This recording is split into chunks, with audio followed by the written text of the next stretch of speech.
Hey everybody, so I'm going to redo that video because I was a little bit emotional, but I've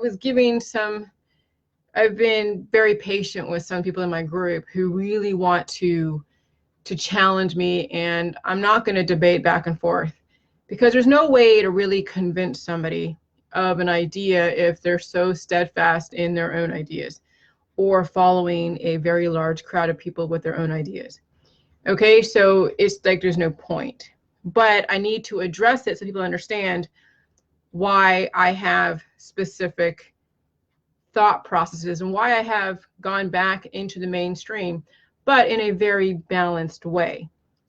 Okay, so I am likening all of the, I would say, vaccines and the ER gives people a stay of execution. So I'm going to put those two. So when you drive in a car and you get into an accident and you get hauled off to the ER, that is a way to get yourself stabilized and then go home and heal. Vaccines are like the same way. It is a stay of execution at birth instead of dying at birth because of so many weaknesses, and then the aggressive environment recycles you back into the universe because of predispositions. You get a vaccine to give you a stay of execution, and you may have some disabilities or adverse reactions, but at least you're still alive and you'll work with that. That is the whole premise of American society. Okay, and so those are man-made laws because ER is a man-made law and vaccines is a man-made law. Now, biotech, prescription drugs, holistic remedies, detoxes, pills, powder, supplements, protocols, therapies, all therapies are socialist medicine. All therapies are socialist medicine. And what they do is they zap innovation. They really do.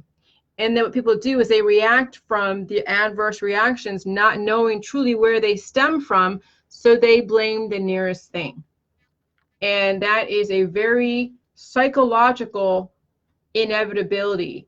When you have people who aren't really innovative in regenerating the cells, they're just reacting to their environment.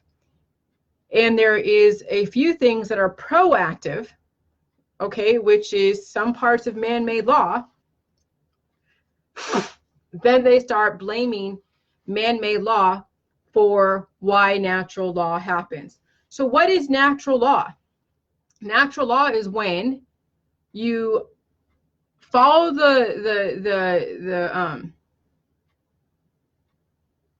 when you follow the laws of life, you get life, you live. When when somebody dies, it's because you violated the laws of life. When somebody dies, it's because of years and years of violating the laws of life, and then death is a consequence. So man-made or natural law is where those concepts are applied in the most purest form. So when you go to a third world country and you have people that are procreating like crazy because that's what they do, right? Because they have issues, and then the reproductive system kicks in to mitigate against extinction. That's where reproduction happens. Babies get made, but not all babies survive. What would have a baby survive in an environment, regardless of what it is, over a baby that dies? Well, because it's the strength of the baby. What will cause baby to die is from predispositions. And so Mother Nature has a way to strengthen the herd by taking out the weak. Okay, by taking out the weak people in the population, because when you see like with adaptation, and you see a moth that is a different color. So when they're trying to blend in on a tree, and all the moths are brown and one is black or white, that genetic line gets taken out because the predators go in and take out the one that stands out. Okay, and so that's why then the brown moths keep reproducing, because it is a Mother Nature natural law type of thing. Darwinism, survival of the fittest. Okay, So that's the same thing with babies that are weak. Okay, it's biblical too. So natural law will take out the weak. They'll start creating antibodies. The antibodies keep the balance of the body. When you have an imbalance, that then signals Mother Nature to then start recycling you back into the universe.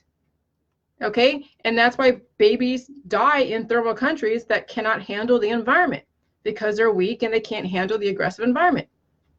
And so that's why you probably see a stronger population in these third world countries, because they don't have so many weak people reproducing, causing more weaknesses in the population. So that's natural law. But the West has figured out a way to capitalize on even your disabilities.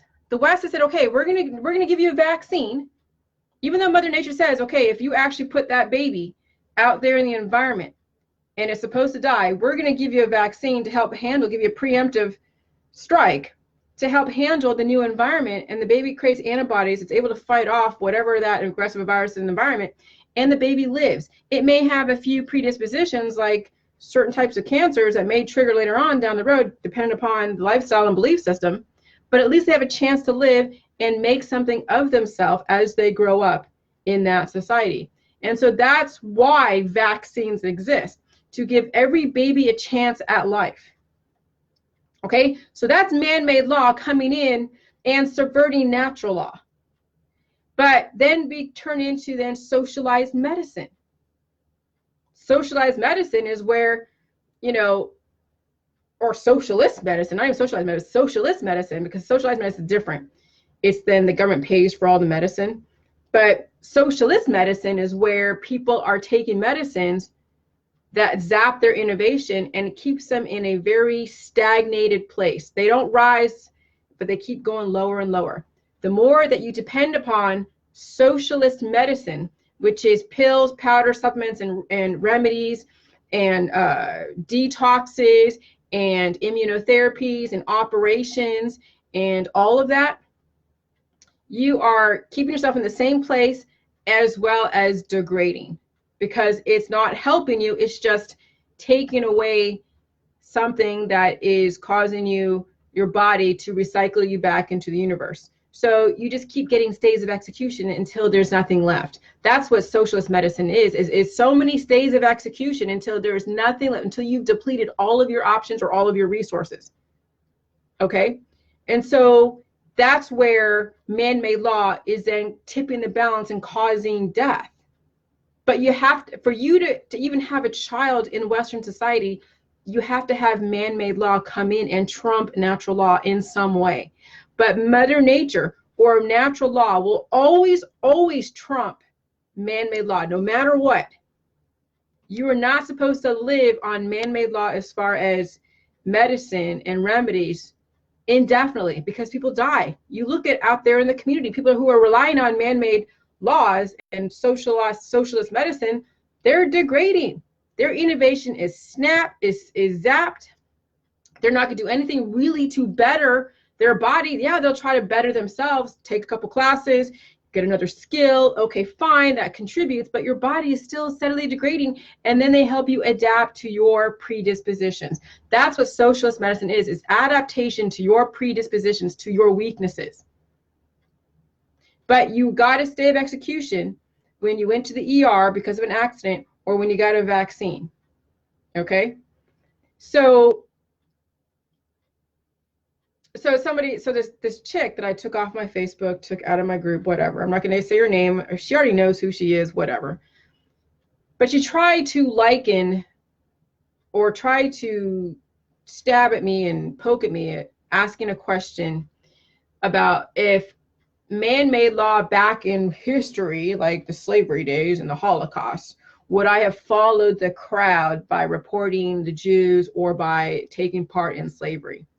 And I was never there back in history, probably not, but I'll tell you what, half the population or a lot of the population did not agree with the Holocaust. There's a lot of population out there that did not agree with slavery. That's why the wars were fought, because it violated natural law. Those man-made laws of allowing the Holocaust and slavery to happen violated natural law. And guess what? Natural law won out. The people that are pro-life won out. We have amendments, we have allies, we have a world court, we have the UN to say, okay, we don't like this genocide. However, we have people with bodies that are that weak. We have people that have bodies that are that weak that no matter what man-made law is thrown at them, natural law is going to trump them. And what happens is we have people who are now stuck on either side. Remember, they have major hormonal imbalances that are not doing JJUS. They say they're doing JJUS, but they're not really doing JJUS. They're still stuck in their anti-vax community. And they're trying to apply a pure political thought process that is actually going to cause major imbalances. If you rely strictly on natural law on a weak body, you will trigger death, predispositions, and exotic diseases.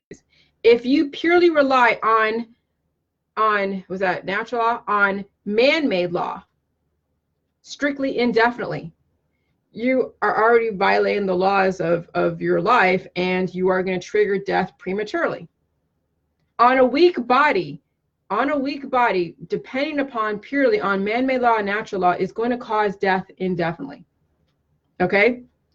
So that's why you have to understand the difference on how to mix both natural law and man-made law together to then have the ultimate outcome. Okay? And so it's understanding when it's appropriate to apply natural law and when it's appropriate to apply man-made law. And then you look at the specific measurable results. Look at people out there that are applying only natural law on a weak body. Their kids are dying or they're triggering some major disease. When a kid is not vaccinated and then they get exposed to a flu virus, which is very detrimental on a body that is weak, like a child's body, then blindness potentially could trigger, autism. But then if you have a weak body that is vaccinated and they already have major predispositions, they're still going to trigger potentially certain things, but maybe not as aggressive like blindness or heart failure or kidney failure or whatever. So yeah, no matter what, you roll the dice on a weak body, but your chances, your odds are better with a vaccine. But still, the doctor has to come in and be the one to determine if it's appropriate.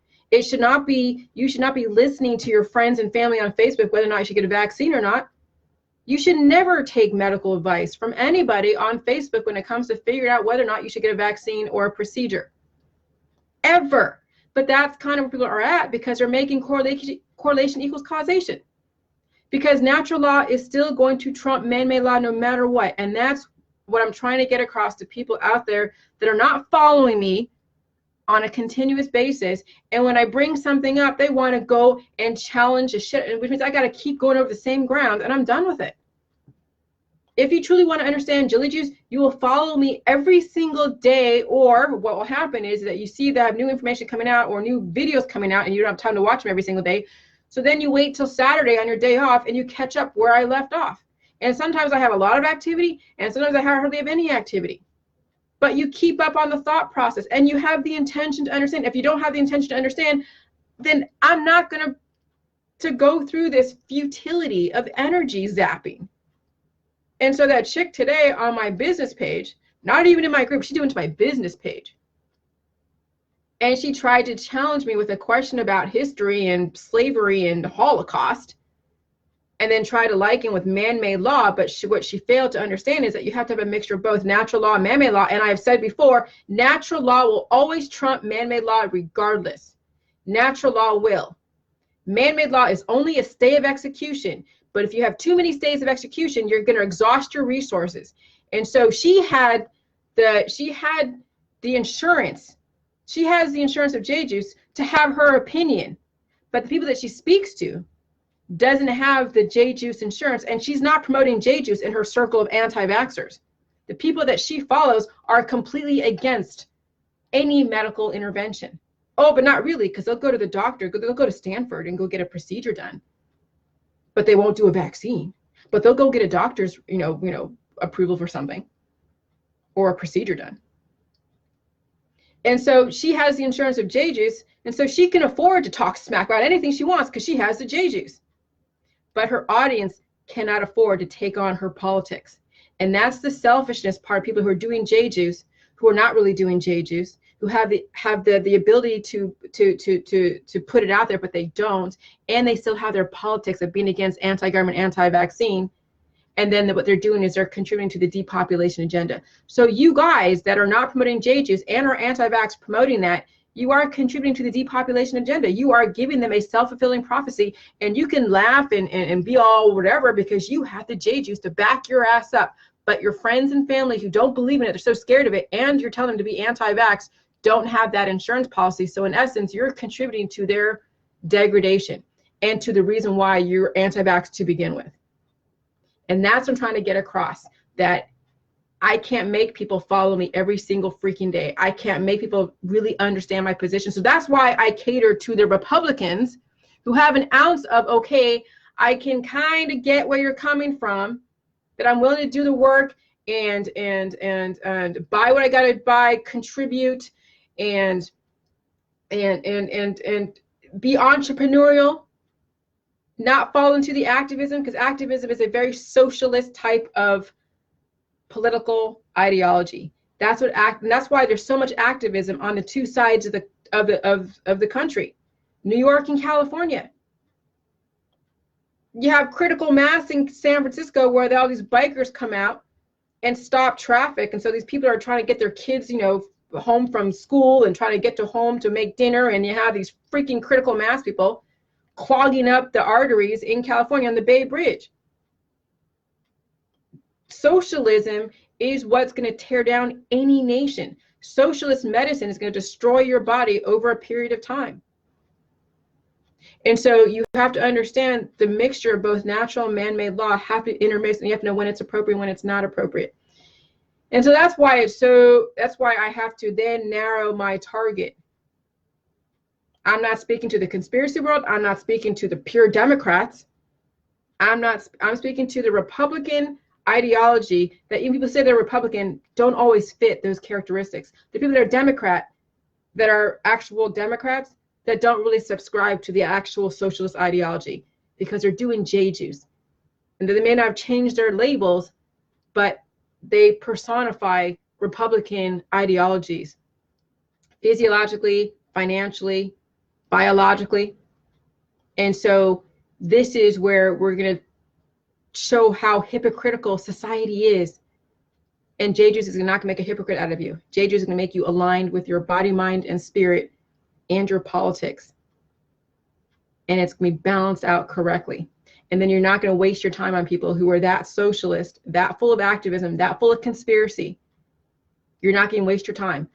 You'll try to give them the benefit of the doubt because you believe that people should have a state of execution, which I have answered that girl's question a few times on other things. But now she crossed the line. Done. Okay? So so man-made law and natural law have to be mixed together, but you have to know when to apply them and when it's appropriate and when it's too much.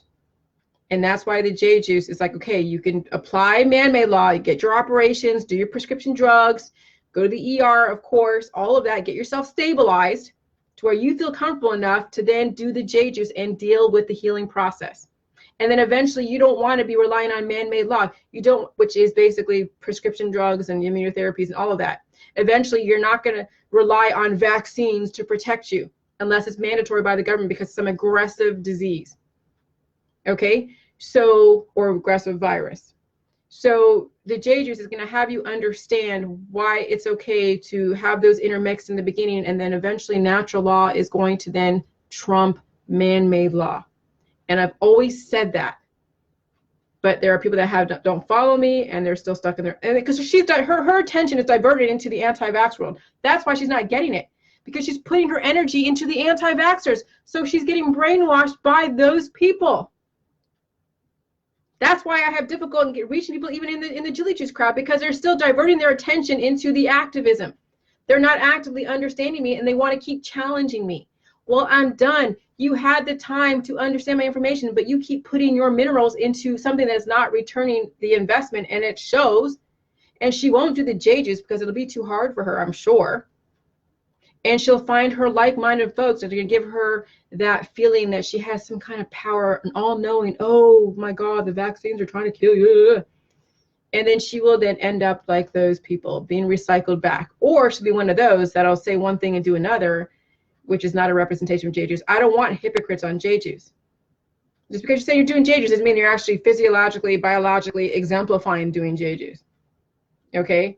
And so I weed those people out too. Like yesterday, like today, 3 people out of the thing with my politics, as well as man-made law versus natural law. I will always win when you understand the need for both.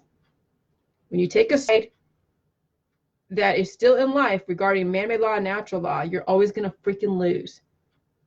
And if you take the side of death, then that's fine. It's not dilly juice. We're not trying to die on dilly juice. Neither is your society. So the only side that I take is versus life versus death. Okay? So if you take a side of man-made law versus natural law, you will always lose with me because you won't know how to deal with balance. And so that's why you'll always win with J-Juice, because you'll understand the need for both, and then you'll know that natural law will always, always trump man-made law. And you follow the laws of your society, and if your society is hell-bent on genociding, then you will fight to then promote life, which is a natural way, natural law of life, and then amendments change, or amendments are brought in to amendments of the Constitution, Bill of Rights, and all that stuff. But if you understand balance, you will never lose an argument, ever. Natural law will always win out, but you will need to have man-made law to come in relative to the intention. If you want a very strong society, you would take away all the vaccines, all of biotech, all the remedies, and let those that are weak just die. If you truly want to have a natural law and a strong society, you would be taking away half or more, probably 3/4 of the population would die if you actually lived pure natural law. But those that are so fully imbalanced don't realize that. But it's going to happen because they're going to be all anti-vax and anti-biotech, anti-this, and then their kid's not going to have a chance. They're not going to have a chance. So it's going to be very interesting to watch. But yeah, if you want to have a purely natural law society, 3/4 of the population will die off right there. You take away vaccines, you take away biotech, you take away any remedies and pills and powders. Bye-bye. All right, talk to you later. Bye.